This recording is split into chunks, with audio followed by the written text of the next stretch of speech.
छठ का पहला दिन नहाए खाए आत्मशुद्धि और भक्ति का प्रतीक माना जाता है। इस दिन व्रती स्नान कर पवित्र वस्त्र धारण करते हैं। गंगा नदी में स्नान सर्वश्रेष्ठ माना गया है, लेकिन यदि संभव न हो तो सामान्य जल में गंगा जल मिलाकर स्नान करना भी शुभ होता है।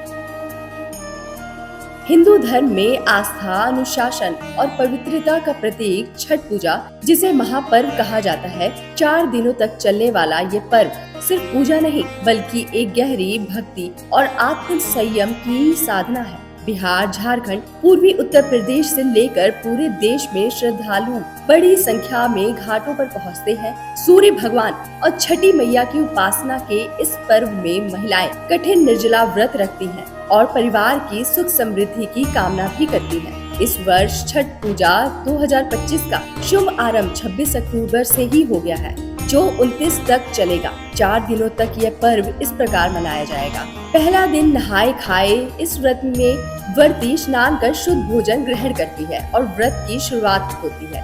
दूसरा दिन खरना का होता है। व्रती पूरे दिन उपवास रखकर शाम को गुड़ और खीर और रोटी का प्रसाद बनाती है, जिसे परिवार के साथ ग्रहण करती है। तीसरा दिन संध्या अर्घ का। सूर्यास्त के समय डूबते सूर्य को अर्घ दिया जाता है। घाटों पर लोकगीतों की गूंज और दीपों की रोशनी अद्भुत दृश्य रचाती है।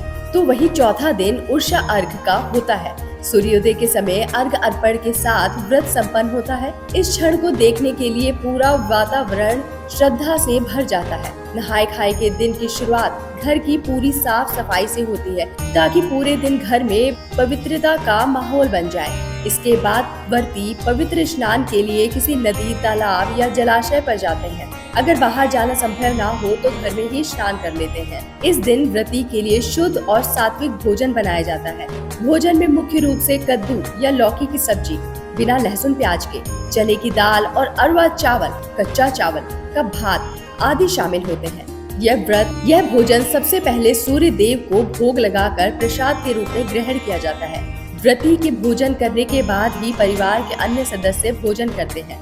इस दिन से ही घर में लहसुन, प्याज और मांसाहार का सेवन पूरी तरह से बंद कर दिया जाता है। पूरे घर को पूरी तरह शुद्ध रखा जाता है। भोजन बनाने में केवल सेंधा नमक का इस्तेमाल किया जाता है और सात्विक सामग्री ही उपयोग में लाई जाती है। व्रती सबसे पहले स्नान करके साफ वस्त्र पहनते हैं और सूर्य देव को भोग लगाने के बाद ही भोजन ग्रहण करते हैं। इस दिन ही व्रती ब्रह्मचर्य का पालन करना शुरू कर देते हैं। अगर संभव हो तो इस दिन व्रती नदी या घाट पर जाकर स्नान करके आते हैं। यह दिन अगले 36 घंटों के निर्जला उपवास के लिए व्रती को शारीरिक और मानसिक रूप से तैयार करता है। सात्विक भोजन शरीर को शुद्ध और हल्का रखता है, जिससे कठिन उपवास में सहायता मिलती है। यह दिन पूरे पर्व की पवित्रता सुनिश्चित करता है। घर, भोजन, वस्त्र और मन हर स्तर पर शुद्धि करके व्रती खुद को छठी मैया और सूर्य देव की पूजा के योग्य बनाते हैं। मान्यता है कि छठी मैया, जो सूर्य देव की बहन मानी जाती है, संतान की रक्षा करती है और परिवार पर कृपा भी बना के रखती है। सूर्य की उपासना से जीवन में ऊर्जा, समृद्धि और आरोग्यता आती है। छठ पूजा हमें प्रकृति और सूर्य की शक्ति के प्रति कृतज्ञता व्यक्त करने का एक अवसर देती है। सादगी, भक्ति और अनुशासन से भरा यह पर्व भारतीय संस्कृति की गहराई को दर्शाता है। छठ पूजा सिर्फ एक व्रत नहीं, यह परिवार, प्रकृति और विश्वास का उत्सव है। आप सभी को छठ महापर्व की हार्दिक शुभकामनाएं। जय छठी मैया।